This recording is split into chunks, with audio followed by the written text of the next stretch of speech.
بسم اللہ الرحمن الرحیم۔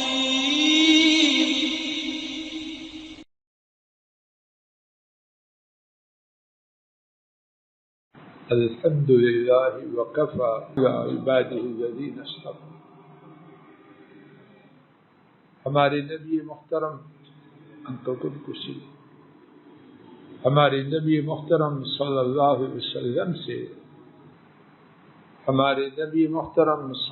علیہ وسلم سے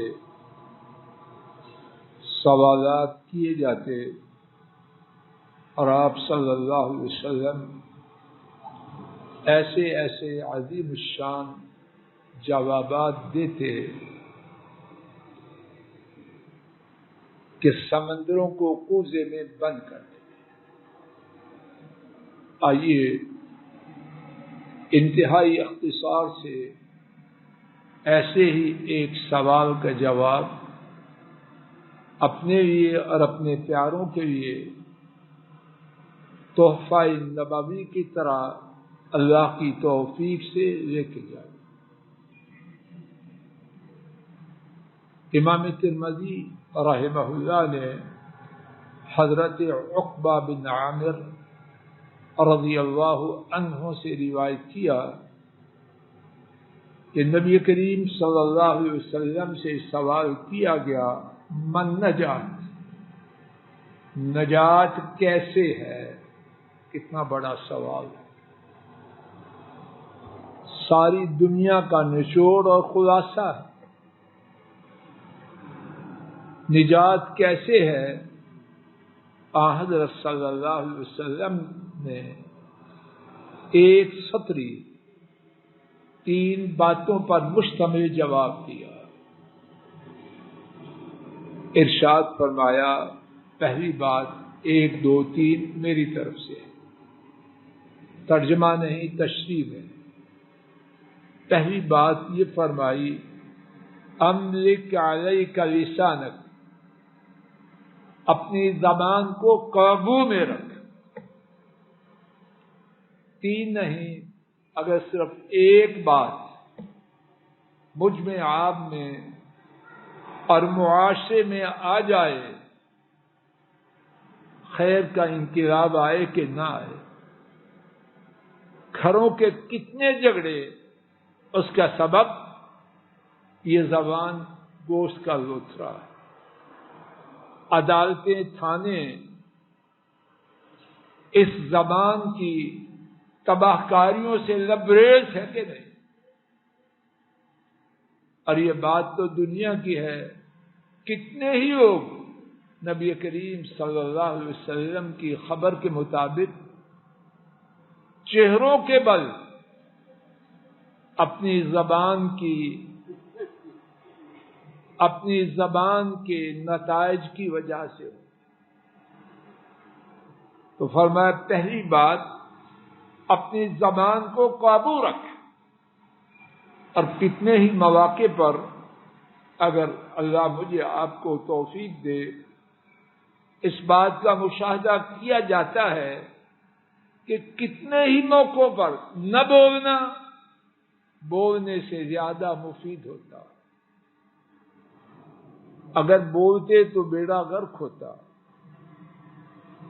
بنے بنائے کنبے، بنے بنائے ادارے، بنے بنائے ملک اگر زبان کو کنٹرول میں رکھا جاتا، اللہ کے فضل و کرم سے باقی ہمیشہ کے لیے جب تک اللہ کا حکم میں رہتے، لیکن زبان نے آ کے تہس نہس کر۔ دوسری بات، وَلْيَسَعْكَ بَيْتُكَ، تیرا گھر تیرے لیے وسیع ہو۔ کیا مطلب؟ 1000 گز کا مکان ہو یا 500 گز کا نہیں، معنی یہ ہے جو کٹیا اللہ نے تجھے دی ہے یا محل تجھے عطا فرمایا ہے، اس سے بلا ضرورت باہر نہ نکل۔ غور فرمائیے، کتنی بربادیاں بیکار گھروں سے نکلنے میں ہے۔ اگر گھروں میں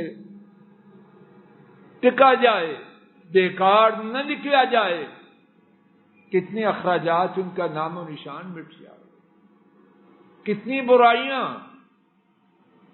جو بیکار ادھر ادھر چھانکنے سے اور کیا کچھ کرنے سے پیدا ہوتی ہیں، جب گھر ہی سے نہ نکلے تو برائیاں وہ کدھر سے آئیں گی؟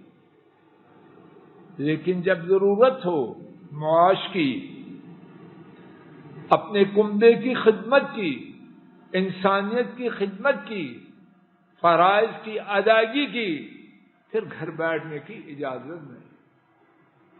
اور یہاں یہ بھی بات نوٹ کیجئے، یہ حکم کن کو ہے؟ مردوں کو۔ پہلے مردوں کو، اگر مردوں کے لیے یہ بات ہے تو خواتین کے لیے شانہ بشانہ مردوں کے ساتھ نکلنا، کپڑے پہن کے اور بہت کچھ کر کے، جس کا ذکر بھی اس مقام کے شایان شان نہیں، بہت کچھ کر کے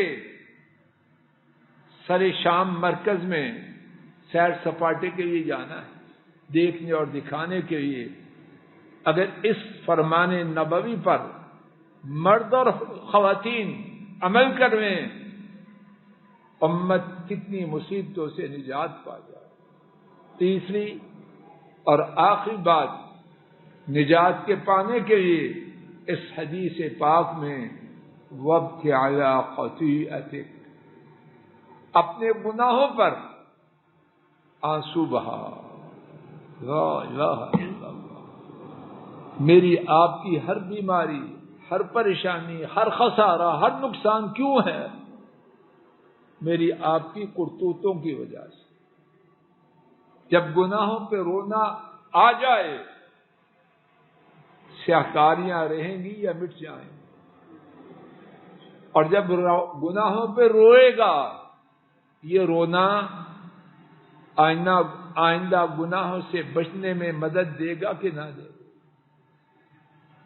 گناہ کے لیے شیطان آئے گا تو انسان اپنے آپ سے کہے گا ابھی تو میرا پچھلا رونا ختم نہیں ہوا، میں میرے سر سے پھر مصیبت ڈال۔ اور جب اپنے گناہوں پہ رونا آئے گا، بے جا تنقید، نکتہ چینی، طعنزنی، دوسروں کا تمسخر، کتنی خوبیاں اپنے گناہوں سے رونے پر میسر آ جائے۔ بات ختم ہو رہی ہے۔ جو نجات چاہے اس حدیث پاک میں انگلیاں نکالیے۔ نبی پاک صلی اللہ علیہ وسلم نے 3 موتی دیے، اور موتی کہنے سے موتی کی شان کو بڑھانا وگرنہ ان کے فرمان کیے کہ یہ موتی کی تشبیہ کیا کافی ہو سکتی ہے؟ پہلی بات، اپنی زبان کو قابو میں رکھ۔ دوسری بات، بلا ضرورت اپنے گھر کی دہلیز سے باہر نہ آ۔ اور تیسری بات، اپنے گناہوں پر ندامت کے آنسو بہا۔ اللہ کریم مجھ ناکارے اور آپ سب کو، ہمارے کنبوں کو یہ تینوں باتیں نصیب فرمائے اور کامیاب و کامران، سرفراز و سربلند فرمائے۔ وآخر دعوانا ان الحمد للہ رب العالمین، الحمد للہ رب العالمین۔ السلام علیکم ورحمۃ اللہ۔ یہ ڈاکٹر فضل الہی صاحب کا آفیشیل یوٹیوب چینل ہے، اس کو لائک، سبسکرائب اور شیئر کریں اور بیل آئیکن پریس کریں تاکہ نئے آنے والی ویڈیوز کا نوٹیفیکیشن آپ کو موصول ہو سکے۔ جزاکم اللہ خیر۔